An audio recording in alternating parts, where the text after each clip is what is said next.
வணக்கம். உலக வளம் நேசம் டிவி செய்திகள். 36 சிறுவர்கள் கட்டாயப்படுத்தி துஷ்பிரயோகம், விசாரணையில் வெளிவரும் திடுக்கிடும் தகவல். செய்தி ஆசிரியர் விதுஷா, செய்திகள் வாசிப்பவர் இன்ஷிரா இம்தியாஸ். கண்டியில் சிறுவர்களை அச்சுறுத்தி துஷ்பிரயோகம் செய்த சம்பவத்துடன் தொடர்புடைய மேலும் பல சந்தேக நபர்களை கண்டறிவதற்கான விசாரணைகளை காவல்துறையின் சிறுவர் மற்றும் மகளிர் பிரிவு தீவிரப்படுத்தியுள்ளது. கண்டி மற்றும் பேராதனை பகுதிகளில் 36க்கும் மேற்பட்ட சிறுவர்களை அச்சுறுத்தி பாலியல் துஷ்பிரயோகத்திற்குட்படுத்திய சம்பவத்தில் மேலும் பலர் தொடர்புபட்டுள்ளமை தெரிய வந்துள்ளது. கண்டியைச் சேர்ந்த ஒருவர் வழங்கிய முறைப்பாட்டின் அடிப்படையில் பேராதனை பகுதியில் தேங்காய் எண்ணெய் வியாபாரம் செய்யும் பிரதான சந்தேக நபரும் பொறியியலாளர் ஒருவரும் கைது செய்யப்பட்டுள்ளனர். சந்தேக நபர்கள் சமூக வலைதளங்கள் ஊடாக சிறுவர்களுடன் தொடர்புகளை ஏற்படுத்தியதோடு மேலதிக வகுப்புகளை இலக்கு வைத்து செயற்பட்டுள்ளனர்.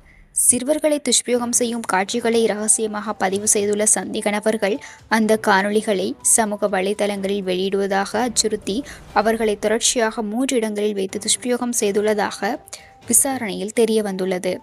இந்நிலையில் சந்தேக நபர்களுடன் மேலும் 5 பேர் தொடர்புடையதாக தெரிய வந்துள்ள நிலையில் அவர்களை தேடும் நடவடிக்கையை காவல்துறை தீவிரப்படுத்தியுள்ளது.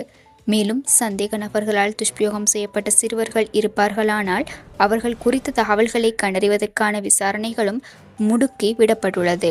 உலக வளம் நேசம் டிவி செய்திகளுக்காக நான் இன்ஷிரா இம்தியாஸ்.